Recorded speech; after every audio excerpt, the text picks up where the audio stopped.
A pleasant day, my fellow classmates, especially to you, ma'am. I'm Brendth Constantino, signing in as the reporter for today for the topic entitled Enlightenment and Revolution.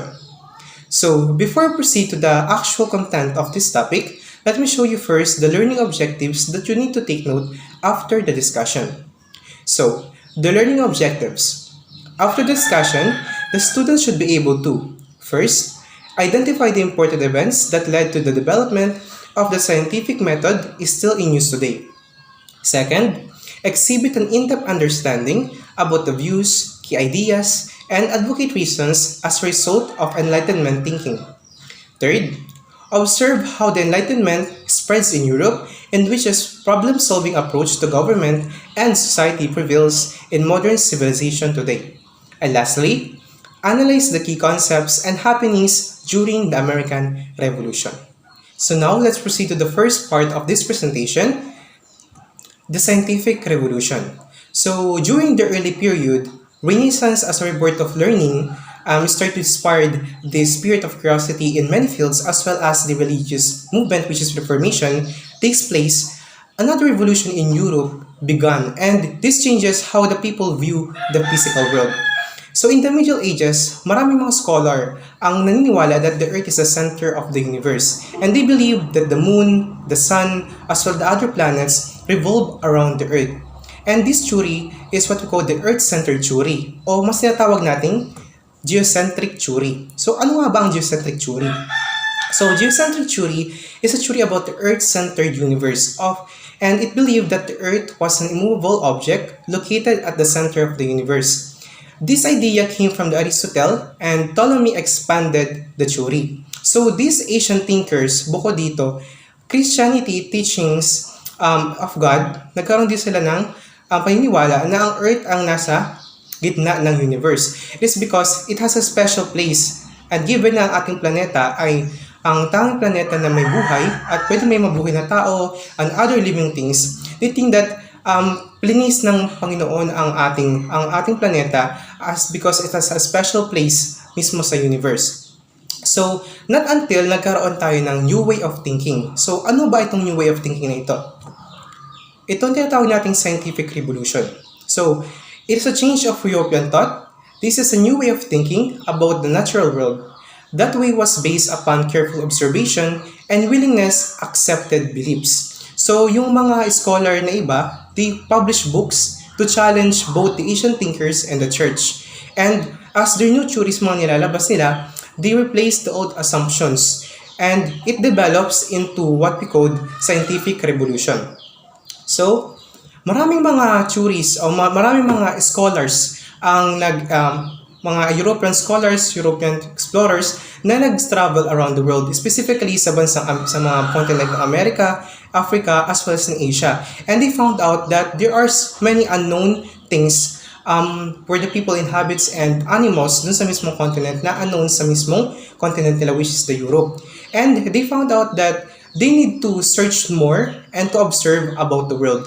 And on the other hand, the scientists look closely and discovers that and observe that hindi pa daw pala hindi nagmatch yung belief nung una. That's why they need to search more, they need to dig deeper para mas malaman nila yung mga bagay na hindi pa nila alam.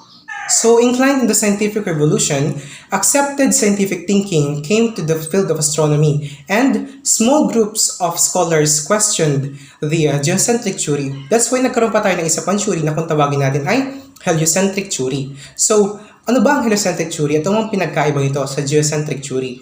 So, this is a theory about the sun-centered view of the universe and believed that the sun stood at the center of the universe. So, this idea came from the Polish cleric and astronomer named Nicolaus Copernicus. So, Nicolaus Copernicus' Greek idea that the sun stood at the center of the universe, and all throughout of his study about 25 years about planetary movement, he reasoned that the moon, the stars, Earth, and the other planets revolve around the sun.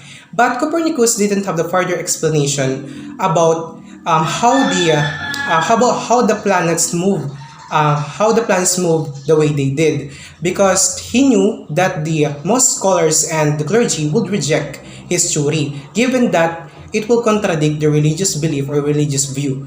So, Copernicus' um, fear of persecution, hindi na pinablish yung kanyang libro. Not until the year 1543, na kung saan ito na yung huling taon ng kanyang buhay. And he received a copy on the natawag na libro na on the revolution of the heavenly bodies. So at first, it little stir up pa, but other scientists began to build a foundation on it. At isa na dalawa dito na scientists ang kilala, at ito'y si Tycho Brahe at si Johannes Kepler.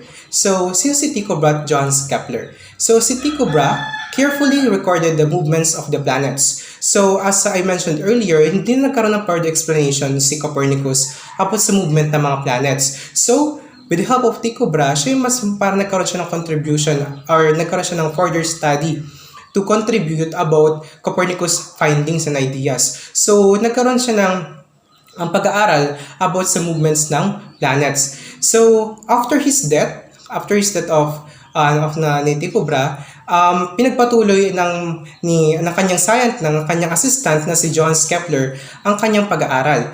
So, Johannes Kepler concluded that certain mathematical laws govern planetary motion.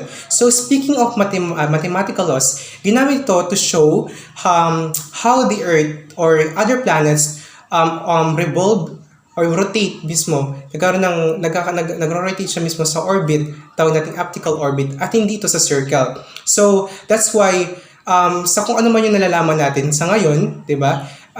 When we see the planetary system, mismong optical orbit yung makikita natin sa mismong solar system, not the circle. So, with this na sinabi ni Johannes Kepler, it shows that with this mathematical law na ginamit nila, it conclude na mismong optical orbit yung mismong pinag-iikutan ng mga planets. So, after, on the other hand, sinabi ni Johannes Kepler na ang mga planets na ito at yung mga findings ni Copernicus ay totoo. So, after Johannes Kepler concluded that Copernicus' ideas, findings are true, nagkaroon naman si Galileo Galilei ng discovery at he formed new theories about astronomy. And through that, nakapag-publish siya ng book na pinamagatang Starry Messenger. So, it present some of his astonishing observations, katulad na lang ng 4 moons of Jupiter at dark spots of the sun. So, Galileo's observations as well as the law of motions supported the Copernican theory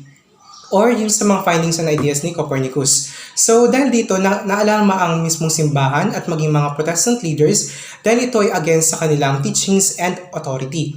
Dahil kung lalabas ang kanilang paniniwala ay mali, ito ay magiging malaking question sa mga tao at maging sa simbahan na nagtuturo about sa kanilang paniniwala. So dahil dito, winarningan nila si Galileo Galilei about dito. Ngunit hindi ito nagpatinag at si Galileo ay pinagpatuloy ang kanyang pag-aaral about dito. At dahil dito nagkaroon siya ng isang libro at pinablish niya itong pinamagatang Dialogue Concerning the Two-Chipped Road Systems. So, dahil dito, nagalit ang Pope mismo. So, as given na ang mismong librong ito is all about supported the Copernican theory. So, nang nagalit ang mismong Pope ng Church, pinatawag niya ito si Galileo papuntang Rome before the Inquisition. So, dahil dito, mismong si Galileo ay lumuhod mismo sa harap ng mga cardinals at binanggit or sinabi niya mismo yung mga nakalagay sa signed confession na ang lahat ng mga ideas, findings ni Copernicus ay false. So parang lumabas na parang sapilitang pag-amin or sapilitang confession if given na mga paniniwala ay yung mismong mga observations ni Galileo ay supported kay Copernicus, parang lumabas lang na parang naging walang saysay kasi natakot siya because of torture. No? Dahil ng pananakot under the torture punishment, parang naging napilitan siya na sabihin mali lahat ng mga sinabi ni Copernicus sa kanyang mga findings. So dahil dito, hindi naging free man si Galileo after that. At house arrest na lang siya, nasa bahay na lang siya, at namatay siya sa isang village noong 1642. So dahil sa revolution of scientific thinking ni Copernicus, Kepler, and Galileo Galilei, it developed to a new approach to science, what we call scientific method. So what is scientific method? So scientific method is a new approach to science that was eventually developed because of the evolution of scientific thinking. So this method is a logical procedure for gathering and testing ideas. So basically ito yung ginagamit sa mga research as it first step is observation, and through that observation you will find what is the problem, and through that problem nagkakaroon ng questions, and nagkakaroon ng hypothesis and gathering of data, and after that we interpret the data, and through that data we will jump up to the conclusions, and through that conclusions nagkakaroon ng kung tama ba, or it approves, or it confirms or approves the hypothesis rather. As the scientific method didn't develop in a consistent way, there are two thinkers who helped to advance this new approach. So these thinkers are Francis Bacon and René Descartes. So who is Francis Bacon first? So Francis Bacon, he attacked medieval scholars for relying on the conclusions of Aristotle and other ancient thinkers. So he used empiricism or experimental method. So instead of using logical reasoning, he think that experiment and drawing conclusion will do so. And on the other hand, we have René Descartes. So he developed analytical geometry where both algebra and geometry are included. So rather than using experimentation, he relied on mathematics and logic. Why? Because he believed that everything should be doubted until it was proven. So it's just a fact that this modern scientific method that these two thinkers helped to advance this new approach.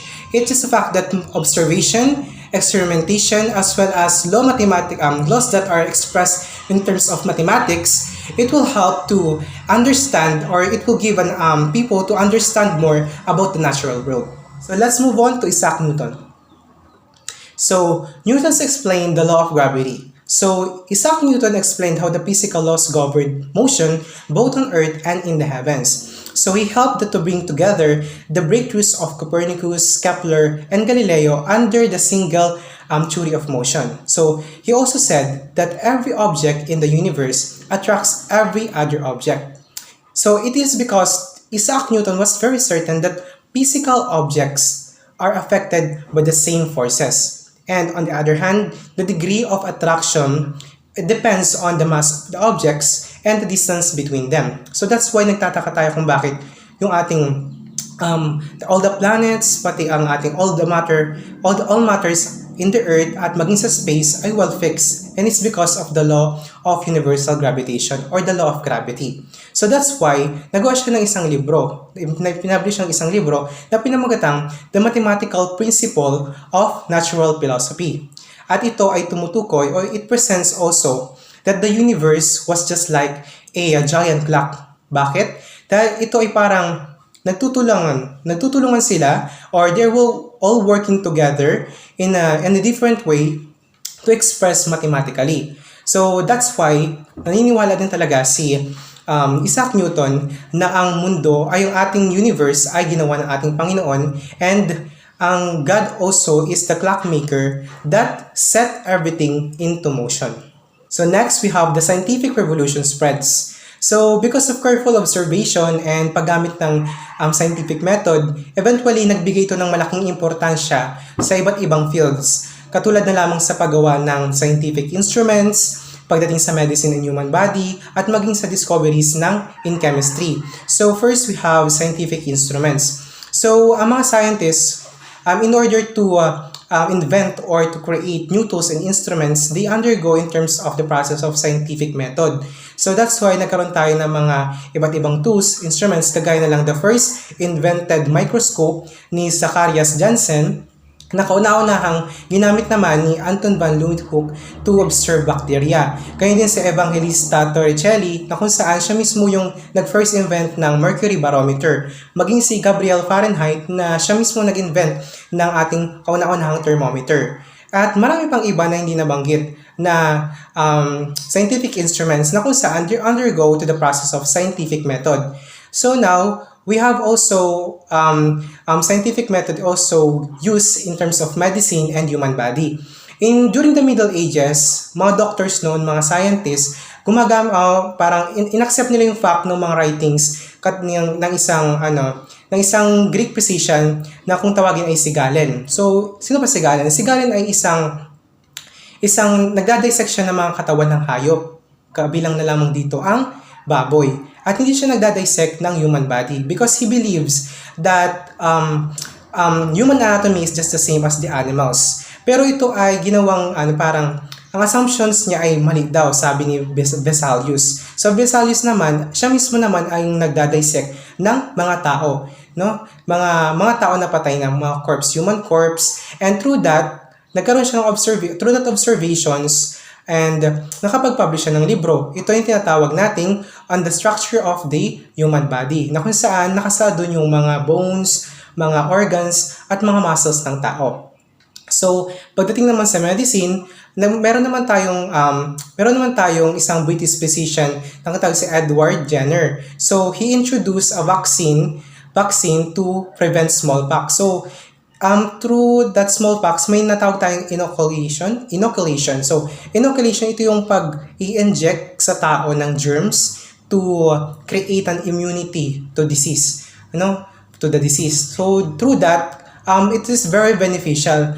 Pero, it was said na medyo dangerous daw. So, that's why, Jenner, ginamit niya itong smallpox, kumbaga, sa isang cowpox, no? So sa cowpox na yon, gave permanent protection from smallpox for humans. So hindi naman kasi risky pagdating sa cowpox. So dahil doon sa observation nila ngayon at as they jump into the conclusions na cowpox can help them, so Jenner used cowpox to produce the first world vaccination.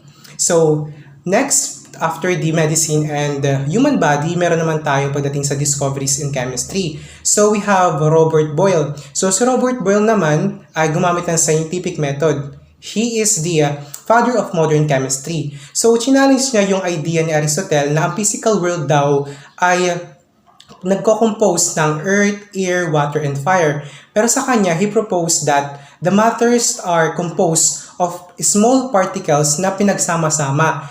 At yung small particles na pinagsama-sama na yun, they work in different ways. So, through this scientific revolution, as scientific revolution spreads, it's just a fact na nag-contribute talaga siya ng napakalaki, specifically with the use of scientific method, na bigyan ng maraming in terms of maraming opportunities, inventions sa iba't ibang field, malaking another ideas para sa ganon, generation ay magagamit at magagamit natin. And now, yung mga ganitong uri ng nasabi ko kanina is nagagamit naman ngayon. Just like sa pagdating sa human body, may human anatomy tayo, as well as yung mga scientific instruments na nabanggit ko kanina is now being present at ongoing pa yung paggawa ng mga instruments na hindi pa natin alam na kung saan for sure ginagamit na siya ng scientific method. And that's how scientific revolution really spreads before, that really helps people and the science into nowadays. After we discuss the first part, which is scientific revolution, let's now move on to the second part, which is the Enlightenment in Europe. So, as the scientific revolution and the new way of thinking awakens, many scholars and philosophers began to enter this kind of thinking in the aspects of society. Kabilang nga na dito ang government, economics, religion, at education. So, dahil dito, nagkaroon tayo ng Enlightenment. So, ano nga ba ang Enlightenment?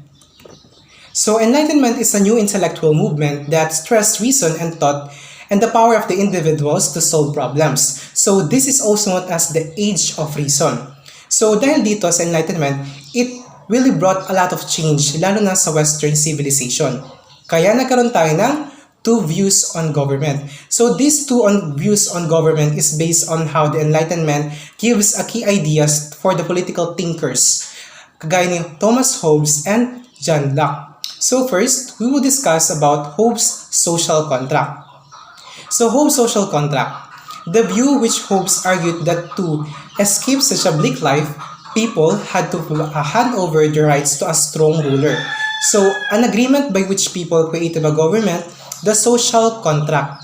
So, to give you a gist of this or summarize this Hobbes' social contract, it just says that This agreement in which people and the government, people created the government for a social contract because Hobbes view that a strong ruler should be the one to have a total power to keep the citizens to under control. Given na tayo mga tao have our own self-interest, hindi natin ito makokontrol. So through this kind of view of government na inano ni Hobbes, it would be such a great thing para magkaroon tayo ng mga citizens na to be under control are being governed by a strong ruler. So this view of government ni Hobbes undergoes in an absolute monarchy where both the order and order and obedience ang pinapairal.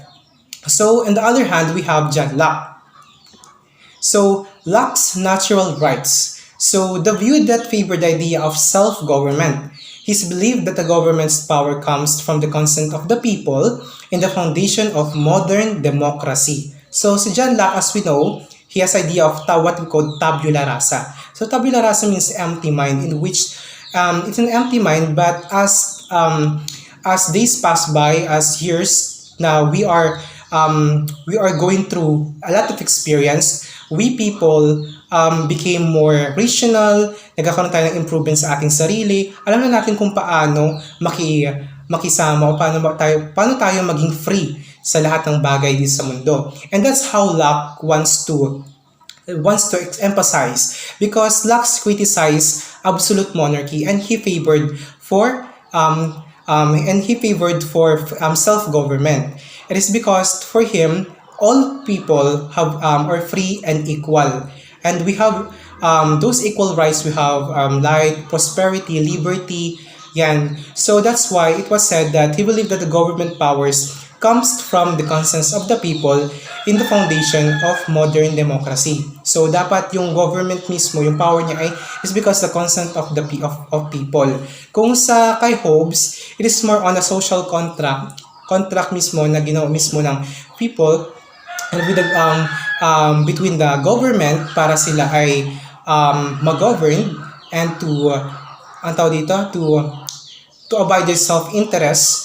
Dito kay Locke, it's all about natural rights, being free in a way that the consent would be given the people mismo. Sa mismong people ang mag-decide. Parang it's about absolute monarchy versus a democracy. So next we have the philosophers of advocate reason. So the Enlightenment, which is held in France in mid-1700s. So the social critics in the period in France are called philosophers, which is a French word for philosophers. So first we have Voltaire. So Voltaire combats intolerance. So Voltaire was said to be most brilliant and napaka-impluwensyang philosopher na kung saan gumagamit siya ng satire sa pakikipaglaban sa kanyang mga kaaway. So ano ba yung satire? So ang satire ay ito yung paggamit ng irony, sarcasm, or attacking someone by means of talking so frankly and in the sense of stupidity. So tinatarget niya yung mga government, aristocracy, at na maging ang clergy. So dahil sa kanyang matalas na dila ay nagkaroon siya ng maraming kaaway. At dahil dito ay nakulong siya ng 2 beses. Pero dahil kahit nagkaroon siya ng mga makapangyarihang mga kaaway, ay hindi siya nagpatinag at hindi siya tumigil sa pagkikipaglaban pagdating sa tolerance, reason, freedom of speech, at freedom of religious belief. So gumamit siya ng quill pen as a deadly weapon sa Tinker's War na kung saan the humanity's worst enemies ay ang intolerance, superstition, at prejudice. So now, let's move on to another philosopher, si Montesquieu and the separation of powers. So, he proposed that separation of powers would keep any individual or group from gaining total control of the government. And it was said that this idea later called as checks and balances.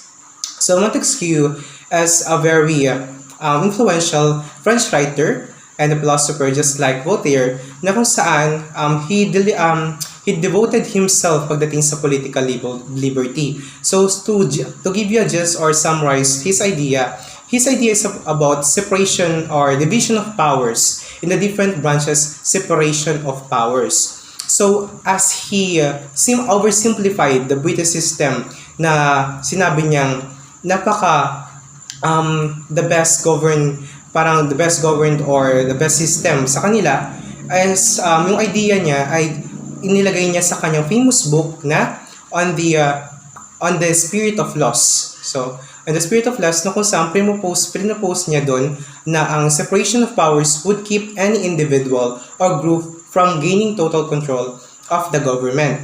So, this idea later called as checks and balances, na kung saan both separations of powers and checks and balances ay naging basihan ng United States Constitution. So next is Rousseau, champion of freedom. So Rousseau is also known as Jean-Jacques Rousseau, which is a third philosopher who is very passionately committed when it comes to individual freedom. So he disagreed in other Enlightenment thinkers about their ideas in different matters. So Rousseau believed that the only good government firmly freely formed by the people with the guidance of the general will of society, and which it reflects upon direct democracy. So he explained his political philosophy sa kanyang libro na pinamagatang The Social Contract. So just like Thomas Hobbes, The Social Contract na title, but then it is very different kay Thomas Hobbes, because kay Thomas Hobbes, it is the agreement between the society and the government, while kay Rousseau, sa kanya naman ay agreement among the free individuals to create society and government. So just like John Locke, Rousseau also argued that legitimate government made by the consent of the governed, and also he believed that in a much broader democracy rather than John Locke's has been promoted. So through his ideas, many leaders in the French Revolution were being inspired for his ideas. So next we have Beccaria. Beccaria promotes criminal justice. So Beccaria, or also Cesar Besonia Beccaria, thought about justice system. So he believed that laws existed because it provides social order and not to avenge crimes. So lagi niyang criticize yung mga pang-aabuso pagdating sa mga witnesses and suspects. It is pamamagitan ng torture, no? So he argued and he believed dapat na itong cruel na gawain na ito ay hindi dapat ginagawa sa mga taong may mga kasalanan. So instead, dapat yung nakakasuhan sa mismong krimen ay nakaka-receive ng mismong speed trial, kung saan hindi na ito speed trial sa halip na pagto-torture ang gagamitin. So he also believed that a degree of punishment should be recognized in order to para mas magkaroon ng mas maayos na punishment, and it will be according mismo sa kung ano man yung gaano kalaki o kaliit yung mismong krimen na gawa ng tao. So he also abolished the capital punishment. So through his ideas, na-impluwensya nito ang mga criminal laws mismo sa Europe at North America. So next we have the women and Enlightenment. So the philosophers challenged different assumptions about the society, and as also they took and outlook the traditional view sa mga kababaihan. So maraming social critics, mga philosophers na nagkaroon mga mixed ideas, but still women writers still try to improve the status of women. At isa na rito sa mga women writers, which is a very persuasive writer, ay si Mary Wollstonecraft. So si Mary Wollstonecraft ay nag-publish ng kanyang essay na pinamagatang A Vindication of the Rights of Women. So dito nakasaad or sinabi niya dito na she really disagreed about Rousseau's idea na ang women's education should be secondary to men. So dito she argued that women, like men, need education to become virtuous and useful. And also, he urged that women to enter male-dominated fields such as pagdating sa medisina at politika.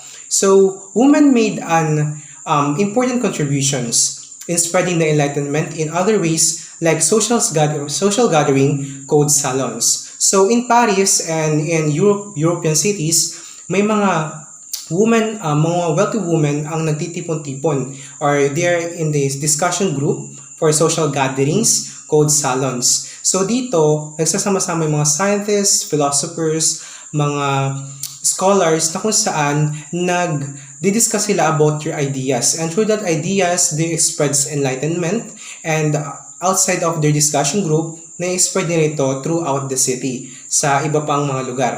So now we have the legacy of the Enlightenment. So as the Enlightenment thinking enters the aspects of society, Enlightenment thinking produced three long-term effects. So these are belief in progress, a more secular outlook, and importance of the individual. So first, we have belief in progress. So this is the first effect or outcome of Enlightenment thinking. So just imagine, kung hindi nagkaroon ng breakthroughs sina Copernicus, Kepler, as well as the pioneers' discoveries like Galileo Galilei and Isaac Newton, they will not open the door of about the mysteries about the natural world. No, di ba? So if walang scientific revolution progress, di magkakaroon ng scientific method na kung saan ito yung tumulong para magkaroon o mag-invent ng scientific instruments, magamit ito sa pagdating sa human anatomy, pagdating sa medicine, as well as the discoveries in chemistry. So just imagine that it's just a fact na scientific revolution progress really contributes and gives confidence pagdating sa human reason in order to solve social problems. And through that, nagkaroon tayong mga philosophers pagdating sa kanilang advocate reasons, as well as mga views when it comes to the style of government. So next, we have a more secular look. So ito yung pangalawang outcome ng Enlightenment thinking. So dito, sa more secular look, it is more on non-religious look in which dahil sa Enlightenment, nagkaroon ng question ang mga tao pagdating sa church at sa mga teachings of God. Because noon, before magkaroon ng scientific revolution, hindi naman nagkaroon ng, ang kanilang paniniwala is ganito, ganyan, iba-iba. Pero dahil sa Enlightenment, nagkaroon na parang naimasmasa ng kanilang paniniwala. And it just because of also mga discoveries ni Newton. So with the help of discoveries ni Newton, people change the way through the teachings of God. So it's more important that through that thinking or through that teachings ng mga discoveries ni Newton at maging sa iba pang mga ibang concepts and key ideas that are undergo Enlightenment thinking, nagbago yung mismong paniniwala ng mga tao na taliwas or para napakalayo sa una nilang pinaniwalaan noon. So we have the third one, importance of the individual, or what we call the rise of individualism. So this is the third effect or third outcome in which as people take away themselves from the church as well as royalty guidance, tinignan nila yung kanilang mga sarili na kung saan mga philosophers mismo ang nag-encourage sa kanila na maniwala or gamitin ang kanilang ability pagdating sa reason in order to identify or to judge kung ano ba talaga yung mali at sa tama. So, in terms of sociological perspective, mga tao mismo ang nag-form ng society and people mismo ang nag-compose ng society because without people, there's no society, di ba? So, dahil doon, when it comes of sociological perspective, it forms individuals to promote their welfare, as well as it emphasizes about the individual economic thinking. So, through that economic thinking, it lies people's own self-interest. So, through that own self-interest, it created social progress and economic progress. So, it's just a fact that this legacy of the Enlightenment, belief in progress, a more secular outlook, more secular look, and importance of the individual really speaks and emphasized what are the things that makes enlightenment brings to the world around us at kung ano man yung kailangan nating malaman about kung ano man yung mga importanteng details at mga importanteng happenings noon na kung saan yung progress na yun, ang mga epekto ay hanggang ngayon in the modern world ay na-adapt or baga naging batayan na at naging nakita na natin mga tao mismo. And through that progress enlightenment, it brings a lot of contribution in this world. So now let's move on to the third part of this topic, which is the Enlightenment spreads. So, yung mga philosophers na nabanggit ko nung second part ng topic, which is yung philosophers advocate reasons, yung mga philosophers na may mga views ay nagbigay din sa yung gawa sa mga views ng about enlightenment ay nagbigay din sa kanila ng kapahamakan. Dahil sa France, illegal ang pag-criticize, lalo dat ito ay labag mismo sa Catholic Church at maging sa gobyerno. So maraming mga philosophers ang napakulong at kabilang na lang dito ay si Voltaire, no, na bigyan ng parusa.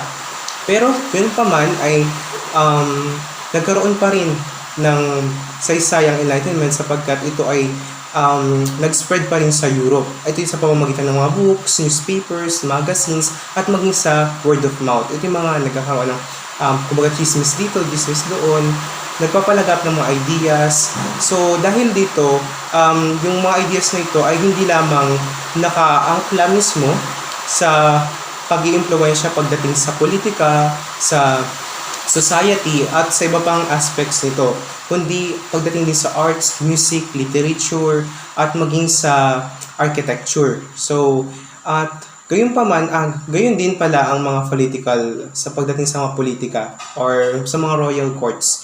Yun ang nagpalaganap mismo ang Enlightenment. So, kasunod dito, dahil ang Enlightenment ideas ay nagsispread na nga, ay ito ay dahil sa mga several mansions na kung saan may mga wealthy woman sa Paris. So, ano ba ito? Ito yung social gathering sa tinatawag nating salon. So, yung salons, dito yung mismong sa mga nagpapaan ng mga buko. Kumbaga yung salons, ito yung social gatherings. It is a discussion group na kung saan there are many philosophers, scientists, and mga artists na kung saan nagpapalitan sila ng mga ideas. They are talking, nagkakaroon sa discussion group sa isang mansion na kung saan may mga hostesses, salon hostesses.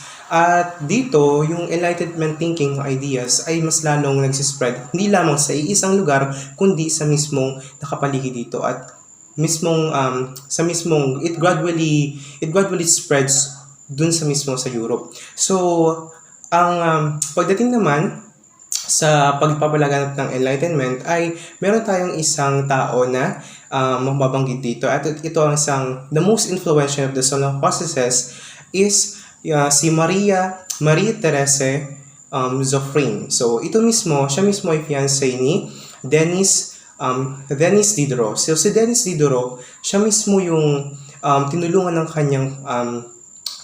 ni Maria Therese Zoffrin na ilimbag o i-publish mismo yung kanyang libro na kung saan tinatawag na The Encyclopedia.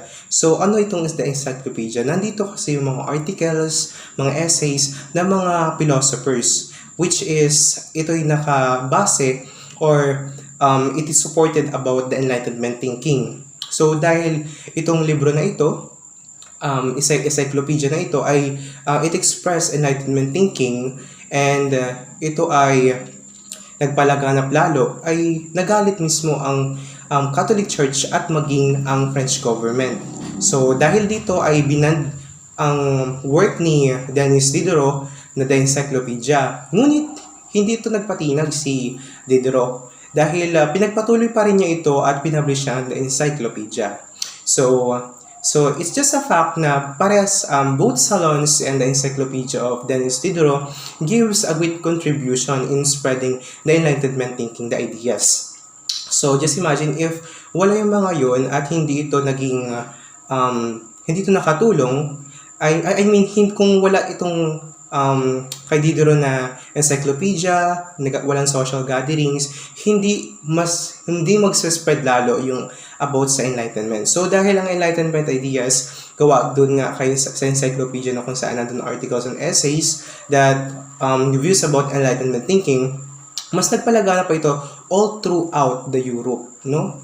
Kung sa una hindi pa masyado and nagsisimula pa lang, pero dahil dun sa mga salons at sa encyclopedia, mas lalo pang lumawak ang about sa enlightenment thinking na ito. So dahil dun ay nakikita na ito, na-express na ang enlightenment thinking pagdating sa mga magazines, sa books, yun. So dahil dun, at maging pala pagdating sa political song, no, Diba? Biruin natin yun. It is very, it plays salons and encyclopedia plays a vital thing, no, sa Europe noon. So dahil doon at sa mga Enlightenment ideas and thinking na yun, ay na-inspired din yung mga growing literate na mga tao. At ito ay nabigyan din ng, kumbaga ito ay naging basihan, nasuportahan ng mga ibang artists para ilagay sa kanilang mga works.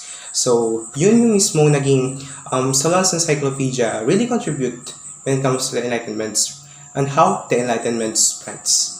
So, as Enlightenment spreads because of salons and the encyclopedia, so bukod pa rito, as Enlightenment thinking also influence the aspects of society sa banggit ko sa mga nakaraang part, ay na-influensya nito ang iba't ibang fields katulad na lamang ng arts, music, literature, painting, and architecture. So, sa mga arts, ito mga artistic styles. So, speaking of architecture, so dahil sa Enlightenment thinking, ay na-influensya nito ang architecture in a way that neoclassical styles emerge, no? Panibagong style. So, because before, European art, ang style na nagdo-dominate noon ay Baroque. So, it is very ornate, no?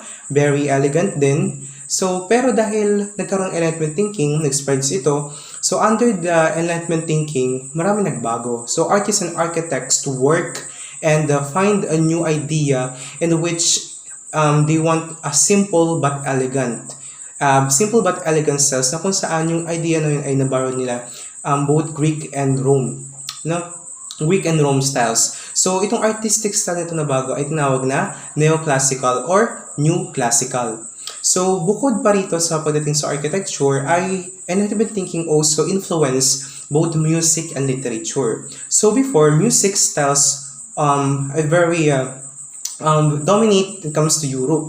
So, alam naman natin na when it comes to Europe, it's very, may mga iba't ibang klase ng styles when it comes to music. So, dahil doon, no, dahil sa Enlightenment thinking ay nagbago at it reflects to as the music reflects to the Enlightenment ideas, marami nagbago. So, under the Enlightenment, as mas naging light, more elegant yung style ng music, at ito yung mas kilala sa tawag na classical music, no? Classical music. So, in this classical period in music, may 3 composers tayo na kilalang kilala, which rank as the most greatest figures in the classical period in music. At ito ay sina Franz Joseph Haydn, Wolfgang Amadeus Mozart, at maging si Ludwig van Beethoven. So, these 3 composers ay kilalang kilala ko na rin when it comes to music dahil before, talagang na-introduce na sila ng mga teachers pagdating sa music. So, these 3 composers really goes into the ideal of Enlightenment. So, it's not surprising that they became the greatest figures in the classical period of music as they are became influenced because of Enlightenment. So, bukod sa music, ay nabanggit ko rin kanina ang literature. So, dahil sa as Enlightenment spreads, ay mas nagkaroon ng different forms and styles pagdating sa writing. And also, yung mga artists, mga mismong writers, ay nagkaroon sila ng mas malawak at mas buong idea on how they would be express themselves or express the ideas where the Enlightenment obviously emphasize. So dahil dito katulad na lamang ng mga novels, mga novels, yung mga yon, as well as mga prose that it tells about fictions. So dahil doon sa Enlightenment ay mas napalawag nito yung pagdating sa iba't ibang uri ng writings sa pagdating sa literature. So aside new artistic styles, let's move on to the Enlightenment and monarchy. So as the Enlightenment spirits and thinking spreads, so it also influenced and came to the royal courts. So marami tayong kilala na nabanggit ko noon na mga philosophers na may advocate reasons and different views. So just like Voltaire, so he believed that a best form of government is monarchy, in which the ruler respect the people's rights. So, dahil doon, itong mga philosophers na ito ay encourage nila ang mga monarchs. So, ang mga monarchs naman eventually embrace the idea of enlightenment, and they are called enlightened despots. So, despots means absolute ruler. So, kabilang nga dito sa mga enlightened despots ay sina Frederick the Great, si Joseph II, at si Catherine the Great. So, first we have Frederick the Great. So it is the king. He is the king of Prussia, in which he has many many reforms, like pagdating sa religious freedom, reduced censorship, at maging sa improvement ng education. He also abolished the use of torture at reforma pagdating sa justice system, just like yung thought ni Beccaria, advocate reason niya about sa justice system. So bukod doon, pagdating naman sa serfdom, no? Sabi niya mali daw ang serfdom. As serfdom, ibig sabihin nito ay pagdating sa sabilitang paggawa sa mga peasants, na kung saan nagtatrabaho ito sa landowner state.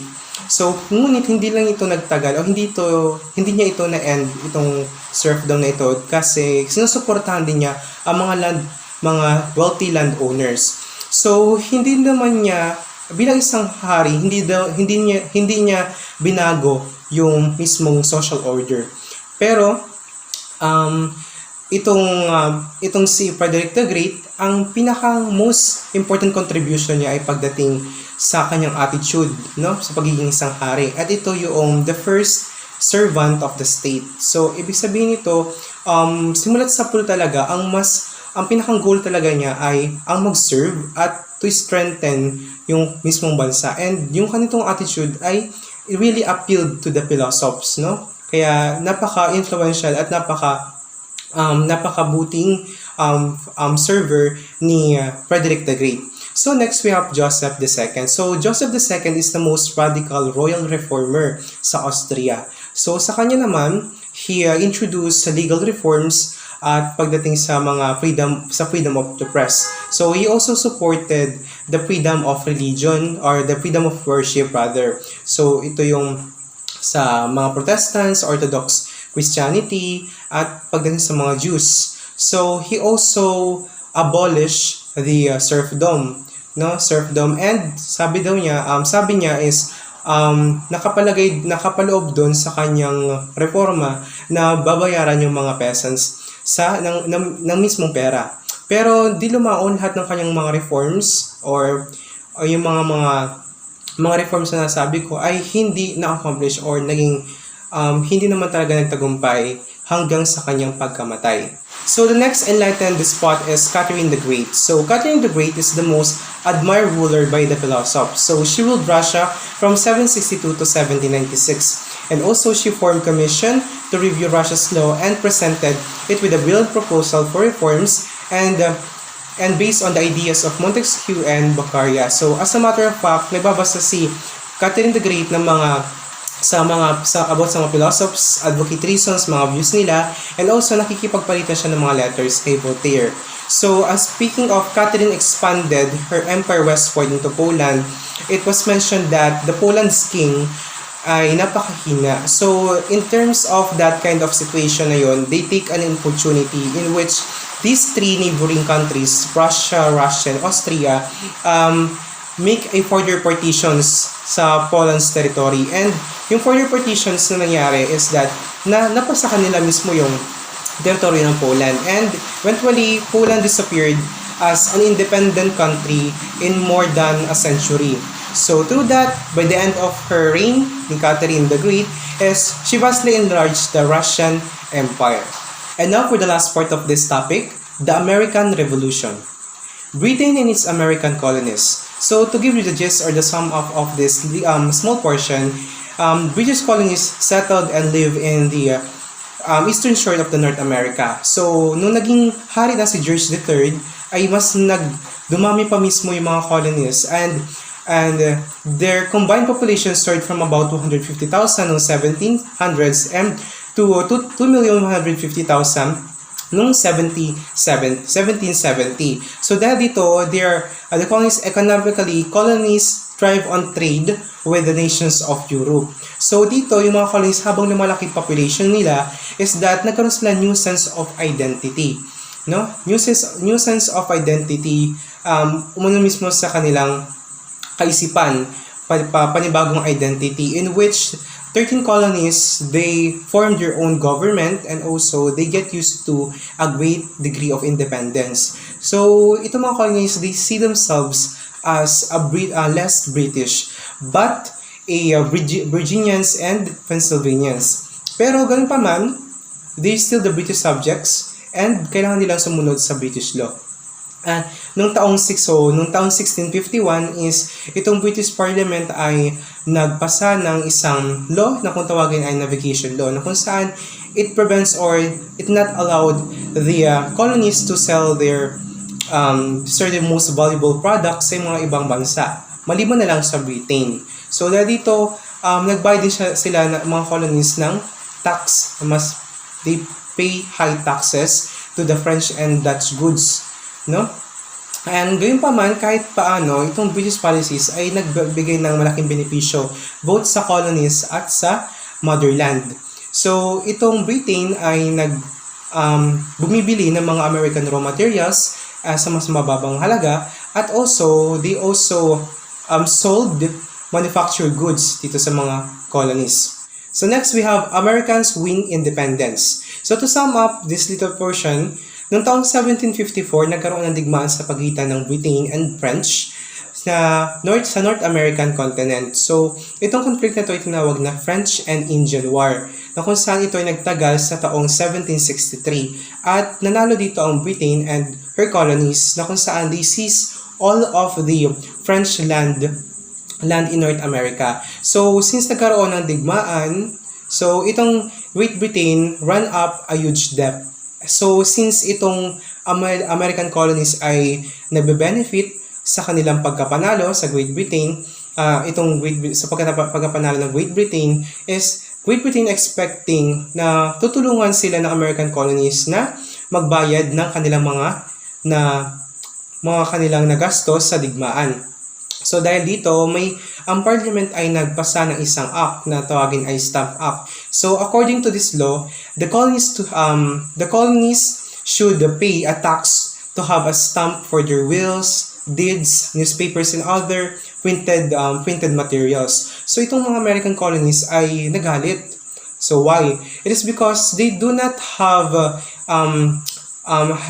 never paid taxes directly to the British government. And they say that yung mga colonies lawyers argued that it violates, Stamp Act violates the rights of the colonies. And they argued that they accused that this government is taxation without representation. Because in Britain, yung mga citizens, they are consented, They're consented to through a representative in parliament.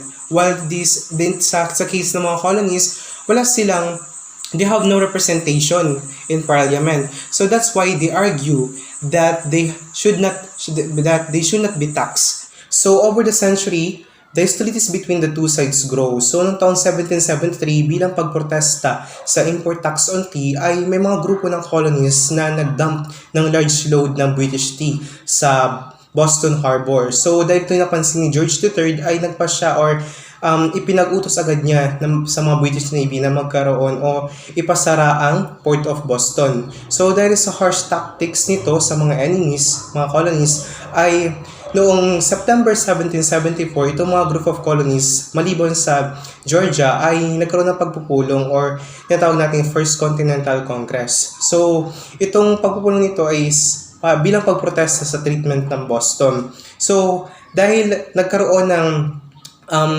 konting atensyon si George III dito about sa mga complaints nila, ay nagpasya ng pangalawang Continental Congress ang mga colonies bilang sa kanilang next move. So noong April 19, 1775 ay nagkaroon ng putukan sa pagitan ng British and American militaries, at ito'y nakaabot sa Concord. So dahil dito, na nagkaroon din na itong Second Continental Congress na nagkaroon ng botohan para sa pag-raise ng kanilang mga army at maging sa pag-organize ng battle, no, under the command of a Virginia named George Washington. So dahil dito ay ito na nagkaroon na tayo ng American Revolution. So under the influence of the Enlightenment, itong mga colonist leaders ay ginamit ang Enlightenment ideas to justify their independence. So they asked or they request for the same political rights as the people in Britain. So pero itong hari ay nirefuse ito. So noong panahong July 1776, the Second Continental Congress issued a Declaration of Independence. So itong document ito, it was written by Thomas Jefferson, which is, itong document ito is based on the ideas of John Locke and the Enlightenment. So since Locke, no, he asserted that the people should have the rights to rebel against the unjust ruler. So itong Declaration of Independence document ay nagkaroon or in-include yung mga pang-aabuso ni George III. So dahil dito ay nagkaroon or nabigyan na ng itong mga colonies na putulin or lumeperate na sa Britain. So, after the Declaration of Independence, no, publication of the Declaration of Independence, ay hindi pumayag itong British na umalis na lang ang mga colonies nang hindi nakikipaglaban. So, dahil dito, after the publication of the Declaration of Independence, ay nagkaroon ng digmaan sa pagitan ng dalawang panig. Kahit may weak na pwersa itong mga to, at ang kabila naman ay may powerful force na which is the most powerful country in the world, ay nagawa pa rin ng mga colonies na manalo para sa kanilang independence.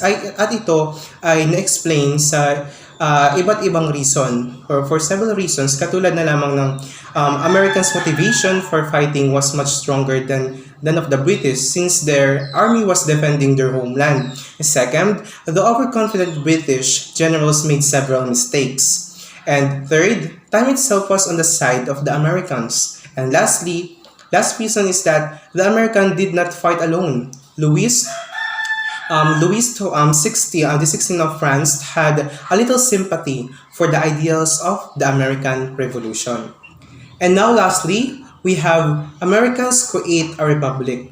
So after declaring the independence of Americans, the 13 individual states to recognize the need of national government. So this plan of government were known as the Articles of Confederation, in which this article establish the United States as a republic. So this government in which people rule by the elected representatives. So in order to protect their authority is that the 13 states lose a confederation in which these Articles of Confederation deliberately establish just a weak national government. So itong gobyerno nila is that established without executive and judicial branches, but only one body, which is the Congress. So this Congress can declare war, enter the treaties, and coin money. However, mahirap pumasa ng mga batas,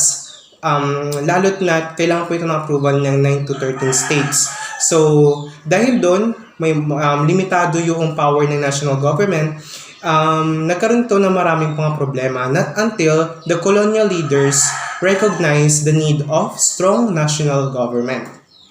As the colonial leaders recognized the need of a strong national government, noong February 1787 ay inaprubahan ng Kongreso ang Constitutional Convention to revise the Articles of Confederation in order to build or to create a new constitution. So the delegates distrusted a powerful central government by which it was controlled by one person or group. So therefore, they established three separated branches, at ito ang executive, legislative, at judicial. So this setup was undergo the checks and balances in which the branches checking the actions of the other two. So this idea just based on the Montesquieu. So even though nagkaroon ng strong government itong constitution, no, hindi pa rin nagkaroon o hindi pa rin ineliminate local government, as nagkaroon na they set up a federal system in which the power was divided between the national and state government. So on September 17, 1787, the delegates signed a new constitution. However, this constitution needs an approval of 9 of 13 states. So nagkaroon din ng debate dito sa convention, in which the supporters of the constitution are called the Federalists. And on the other hand, the opponents are called Anti-Federalists, in which they are fearing na ang constitution ay magbibigay ng mas malaking kapangyarihan sa central government, as well as they also want na magkaroon ng Bill of Rights in order to protect the individual rights of the citizens. So, gayon pa man, itong mga Federalist naman ay ipinangakong idadagdag ang Bill of Rights sa Constitution. At nangyari nga ito as the Congress approves and added this in the Constitution, the 10 Amendments or the Bill of Rights. So, specifically, itong Bill of Rights na to ay sumasalamin pagdating sa freedom of speech, assembly, press, at maging sa religion. And these rights are also based sa advocate reasons or views ni Voltaire, John Locke, at maging ni Rousseau. So basically, both Constitution and the Bill of Rights really gives an opportunity or a door as a turning point in which the people would able to understand and views and also about the ideas of the government.